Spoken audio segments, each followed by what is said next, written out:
Morning! Welcome back. We've been making some steady progress on the old E36. So I'm just going to give you a bit of a rundown on some of the stuff that I've done off camera, because like I said in the last video, I've been trying to smash this out super quick, but I want to give you guys some details. So we're just going to jump straight into it. One of the first things you guys might want to know is all your factory E36 power steering lines and stuff will work. You'll just need to find or get a line, sorry, that runs from here up to the reservoir that's just up there. So you know, it might need to be a little bit longer, but we'll sort that out in this video. I'll go and get ye old fucking hose. Another thing which I'm going to do now is the fuel filter. Fuel filters on these are like a returnless fuel filter. So as you can see, you've got, well, I won't focus, but the in and the out. So this one's the in, this is the out. Here's the in, here's the out. So basically, this fits in here. You just want to cut down your return line here. So I'm probably going to cut it about here. You can use this piece of rubber hose if you really want to. Put this fuel filter in, and then you'll need the E46 line, wherever it is. I think it might be sitting on top of my car.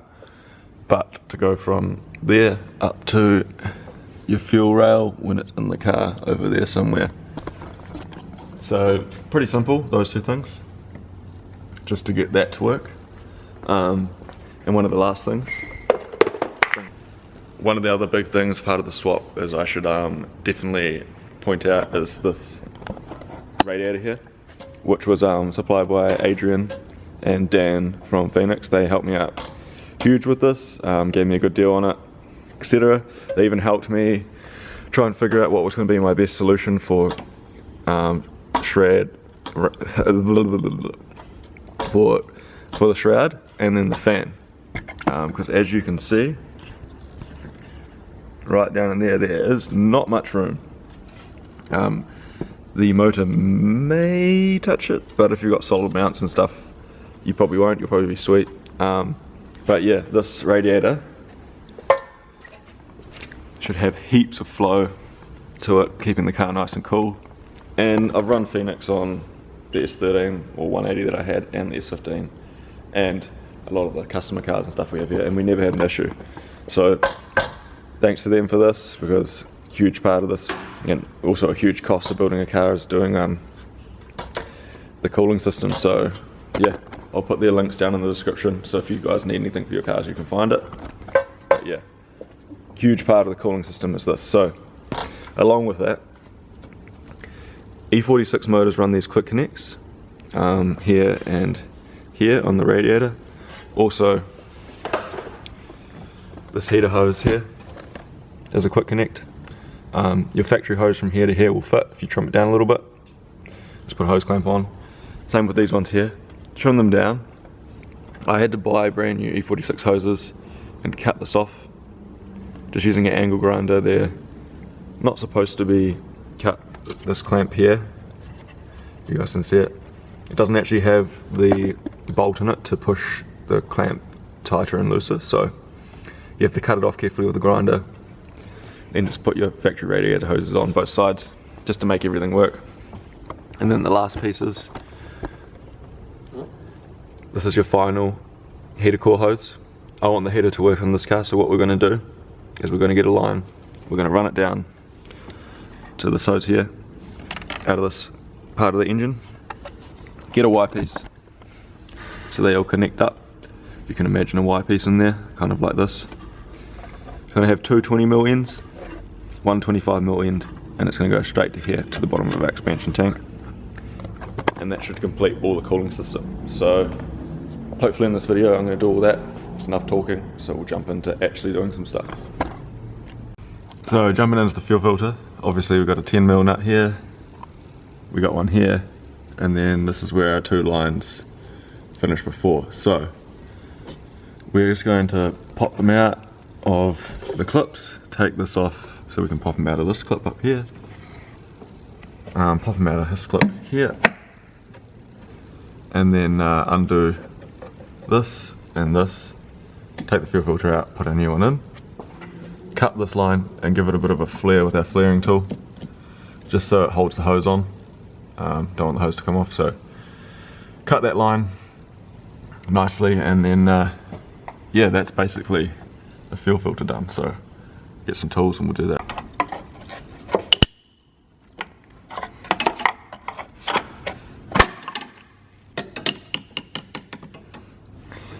So 2 lines just chilling. So we'll take off fuel filter, and then that should give us enough room to cut this one. Whoa.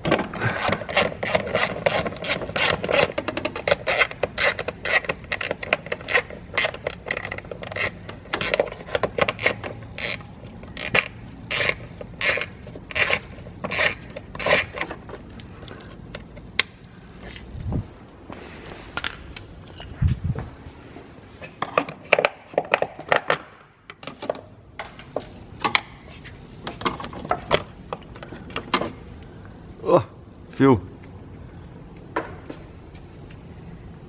Yeah. Fill my glove up.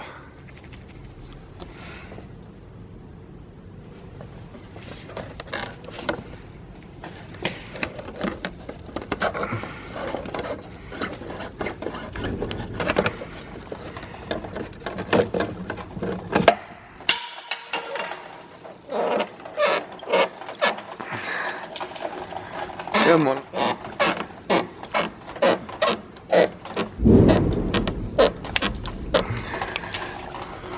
Nearly there. Ah.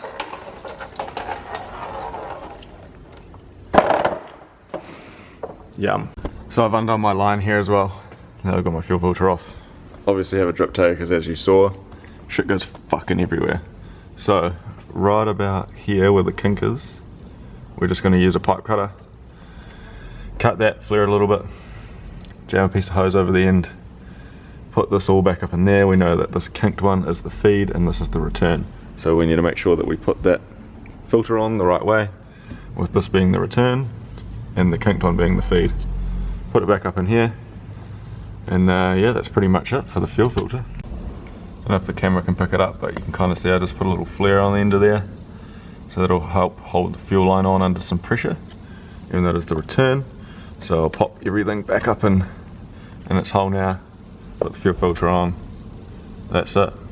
Bob's your uncle. There we go. All converted. E46 fueling system. Fuel filter in. Lines cut. Feed line in. Feed line out.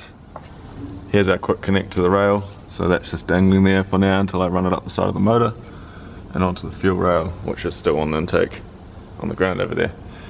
The only other thing that you'll need to do is run a aftermarket piece of vacuum hose from here up to a vacuum source once the intake manifold is on, and this should be all of a go. So we'll jump onto either the power steering or the finishing off the cooling system next. So for now, this is it. So it's the weekend. Just went to Pipeline Industries and got this absolute brew up of a cooling system. Also got this hose here for the power steering. So with this marine looking ass hose, this plastic joiner to go with the rest of the BMW plastic crap, and this hose here, hopefully we should be able to finish off all the plumbing for the old M54. So first things first, just chuck this big fuck off hose on, and then I've got my Y piece just to see where everything lands. Now I need to cut this here header hose a bit shorter so it goes onto there, and then just run one line from there up to the heater core, and that should be all the cooling sorted. So here we go, here's the fucking And I don't know why this camera's all shiny at the moment, but here's the hose setup. Expansion tank to our random plastic wire to the heater core, engine coolant, heater hose, and the plastic wire all goes to expansion tank. So that should be all the plumbing for the coolant, which is good. And now we just have to do the power steering to finish it off, which is from here to down there to the end of my finger. I couldn't find a kinked line to do this, so we just got a straight, and we're just going to have to try and hug the alternator really tight and then go straight down to there. It should be alright because this should all move with the motor, so it shouldn't really wear away at this. I'll just have to keep an eye on it. And the guy at Pipeline assured me that this was supposed to be like good for really hot temperatures, so I have to keep an eye on that, otherwise I might have to get someone to make that out of alloy or something at a later date, but we'll see how we go. But yeah, get this on, cut it to length, put it down there, and then good to go. So here we got my power steering line all finished. I ended up P-clamping off the back of the alternator here just to hold it, stop it from going anywhere. It's a little tiny bit kink here, but nothing too major. And then down obviously to the cooling coil off the bottom of the rack, so that's all finished now.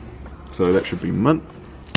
Got some fresh fluid in there, just bled it up without the car running, and then obviously here's all our coolant stuff. And then if you remember the other day we put the fuel filter in at the start of this video, so here's that quick connect that'll go up to the rail like so. So yeah, that's all we're going to do in this video. Hope you guys found it helpful. Cheers for watching. See ya.